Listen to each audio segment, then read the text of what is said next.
Pourquoi ton don de cuisine n'avance pas? Pourquoi dans la vie même tu ne te donnes pas de grandes choses? Pourquoi année après année tu tournes en rond? Pourquoi Dieu ne te confie pas de grandes choses? Dieu ne te confie pas, ce n'est pas les gens. C'est ton système de pensée qui est le problème. Il faut le corriger pour que Dieu bénisse ta vie. Les chrétiens qui sont infidèles dans les petites choses, sans s'en rendre compte, ils ont une mauvaise image de Dieu. La manière dont tu vois Dieu n'est pas la bonne. Tu as une image qui te trompe. Le monsieur dit que son patron peut tout faire. Comme son patron peut tout faire, lui ne voit pas pourquoi il va fournir des efforts. C'est une personne qui a fui ses responsabilités. Vous savez, il y a un ensemble de chrétiens qui croient que la vie va changer dépendamment de ce que Dieu veut. C'est-à-dire que 2023, ça m'a bien passé pour eux. C'est parce que Dieu n'a pas voulu. Et Dieu fait ce qu'il veut. S'il veut les rendre riches, il va les rendre riches. Donc, quand on va faire les bénédictions, Dieu, cette année-là, vraiment, c'est un de tes derniers avertissements que je te donne. Parce que franchement, de toute façon, ma vie est en train d'évoluer. C'est comme ça que ce monsieur l'a raisonné. Lui, Dieu, le maître, peut tout. Donc, lui, il va rester là. Il garde le talent. Si le maître veut que ça s'augmente, qu'il lui donne. De toute façon, il a remis 5 talents à l'un. Il aurait pu me donner aussi 5. Les gens qui ne se développent pas, que tu appelles infidèles, qui, pendant que tout devient cher, ta vie n'avance pas. Tu es en train de tourner en rond. Tu tournes en rond peut-être à cause de l'image que tu as de Dieu. C'est une image qui t'amène à fuir tes responsabilités. Écoutez, Dieu m'a donné un don de guérison et de miracle. Voici comment ceux qui n'utilisent pas leur don vont dire. Si Dieu veut guérir un malade, il est guéri. S'il ne veut pas, il ne veut pas. Ils oublient que Dieu a dit, tu imposeras les mains aux malades et les malades seront guéris. C'est-à-dire que si tu ne prends pas sur toi de te lever pour aller prier pour les malades, Dieu ne va pas les guérir. Ces gens-là, ils se disent que Dieu n'a même pas besoin que j'impose les mains. Que tout ce qu'il veut faire, il le fait. Donc quand les gens meurent, ils tiennent Dieu pour responsable. Quand les gens échouent, ils tiennent Dieu pour responsable. Dieu est responsable de tout. Mes amis, c'est une fausse image du diable. Ce n'est pas Dieu. Écoute, tu échoues à cause de tes choix. C'est-à-dire que c'est tenir Dieu responsable de nos échecs. C'est une manière de dire, si j'échoue, c'est parce que Dieu ne m'a pas mis dans les conditions. C'est pourquoi Dieu dit, tu es méchant. Tu es méchant. Vous tous qui pensez comme ça, c'est une pensée mensongère. Aujourd'hui, on est content de voir peut-être tous les miracles ou tout le travail qui arrive. C'est pourquoi Dieu l'appelle paresseux. Il faut bouger. On est très responsable des choses. Écoutez, Dieu veut le bien des hommes. Je faisais cette prière que j'ai faite pendant des années. Je dis, Seigneur, aie compassion des malades. Aie compassion. Et puis je prie avec tout mon cœur. Oh Dieu, regarde les enfants qui ne savent pas marcher. Aie compassion, aie compassion. Et puis papa rit avec moi. Il me dit, tu sais que tu pries mal, non? Je dis, j'ai pris mal comment? J'ai pris mal comment? Il dit, tu pries mal. Je dis, comment? Il dit, tu es en train de me demander d'avoir de la compassion. Tu penses que je n'en ai pas? Ça veut dire que dans ton subconscient, c'est parce que je n'ai pas eu pitié de l'enfant que la dernière fois que tu as prié, il ne s'est pas levé. Si j'avais eu compassion de lui, je l'aurais fait lever. L'enfant qui est aveugle, tu estimes que je n'ai pas eu compassion. Donc toi, tu vas me demander maintenant d'avoir compassion. Parce que toi, Mohamed Sanogo, tu es plus compatissant que moi. Donc, tu vois les cas que je n'ai pas vus et tu viens me demander à moi d'avoir la compassion. Dis mon fils, tu n'as aucune idée de l'amour et de la compassion que j'ai pour les hommes. Ce n'est pas à toi de me demander d'avoir la compassion. Voilà quelle doit ta prière. Seigneur, donne-moi ta compassion. Écoutez, je ne sais pas pourquoi Dieu l'a fait, mais la volonté de Dieu ne se manifeste pas sur la terre, à moins que des hommes ne soient le bras. C'est-à-dire que Dieu a des projets qui ne se réalisent pas. Oui, c'est difficile pour nous de l'admettre, mais c'est comme ça. Il finit par faire, c'est-à-dire que s'il n'a pas trouvé toi, il va chercher quelqu'un d'autre. Il va chercher quelqu'un d'autre. Il va chercher quelqu'un d'autre. La prière du Notre Père, il dit, Notre Père qui est au ciel, que ton nom soit sanctifié, que ton règne vienne. Que ta volonté soit faite sur la terre comme elle est faite au ciel. Pourquoi Dieu a besoin que toi tu lui demandes que sa volonté s'accomplisse sur la terre comme elle est au ciel? Ça veut dire qu'au ciel, toute sa volonté est faite, mais pas sur la terre. Et que Dieu a besoin, il faut qu'il y ait des hommes. C'est difficile pour nous de le comprendre. Et c'est ce que ce serviteur-là ne saisissait pas. Pour lui, son patron est tellement puissant qu'il peut tout faire. Donc comme il peut tout faire, lui ne voit pas l'utilité de ce qu'il a à faire. Alors, les serviteurs infidèles sont des gens qui trouvent inutiles leurs actions. Ils ne voient pas la valeur ajoutée de leur intervention. Et donc, ils ne se déploient pas. Tu dois te lever pour que Dieu sauve des vies, pour que Dieu guérisse les malades. Tu dois te lever et puis aller prier pour eux. Dieu m'a donné le don de guérison très vite. J'ai prié, demande le don de guérison. C'est un talent. Ce talent-là, c'est augmenté avec le temps. Avant, quand je priais, c'était que des mots de tête qui partaient. Maintenant, c'est des sourds qui entendent, des aveugles qui voient.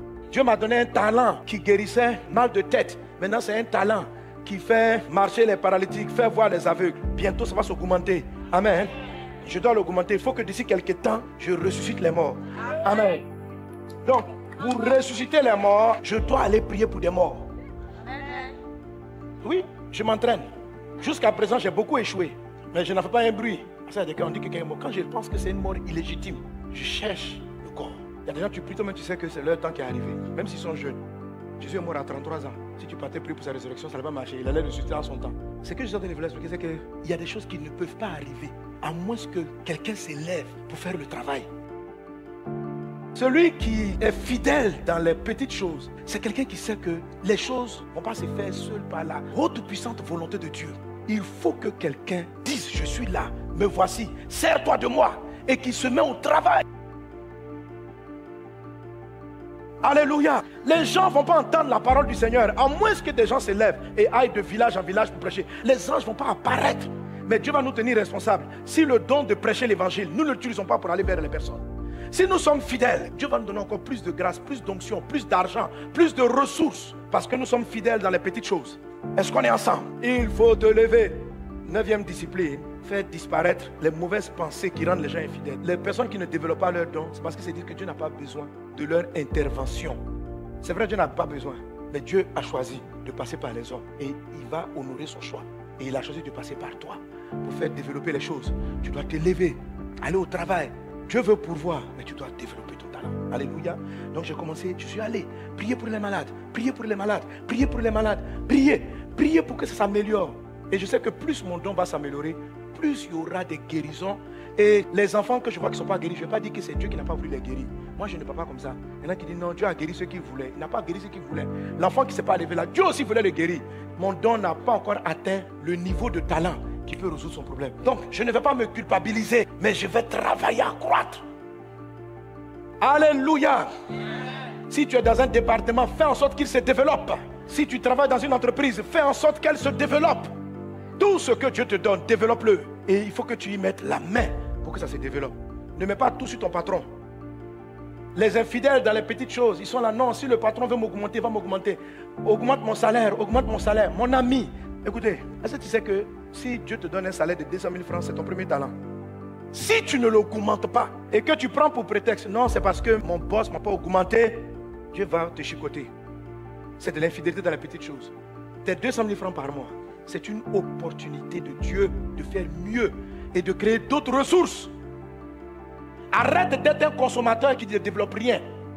Toi, tu vis avec un talent. Il faut que ça change. Et on vient te demander pourquoi ton talent ne s'est pas développé. Comment ça se fait que jusqu'à présent, tu te retrouves avec des ressources de 200 000 francs par mois? Non, c'est parce que celui qui me paye n'a pas augmenté mon salaire. Vous savez, très souvent, les gens, ils aiment être des fonctionnaires par paresse. Tu es un fonctionnaire, tu as un travail, tu as un salaire mensuel, et puis on te paye. J'arrive sur toi tout de suite. Non, il faut que tu sois délivré. Je vous dis la vérité. Parce que la vie va te surprendre. Tu n'auras pas de grandes choses. Tu n'auras pas de grandes choses. Quelqu'un qui vit d'un salaire, on te paye par mois. Je vais te montrer que ça ne plaît pas à Dieu. Je n'ai pas dit de ne pas être fonctionnaire, mais je te dis que fonctionnaire, c'est ce qu'on appelle tes 5 talents de démarrage. Tu dois développer. Et pour développer ton salaire, ne viens pas dire au maître, non, c'est parce que tu n'as pas choisi de m'augmenter. Que toi, tu augmentes qui il veut. D'ailleurs, même où tu es là, tu as augmenté le salaire de mon collègue. Et puis moi, tu m'as laissé où je suis. Ce français-là, Dieu ne l'aime pas. C'est ce que ce monsieur est en train de dire à son maître. Il dit, tu m'as donné un talent. Les autres, tu leur as donné 5 talents. Tu fais ce que tu veux. Je suis parti garder ton talent. Je l'ai conservé. Ça fait 5 ans, tu es au même niveau de revenu. Le ciel, les anges te regardent. On dirait augmente. Je dis, mais ce n'est pas de ma faute. Arrêtez de tenir les gens responsables de votre misère. C'est parce que mon parent ne m'a pas aidé, c'est parce que mon frère... Il faut arrêter ça. Il faut arrêter.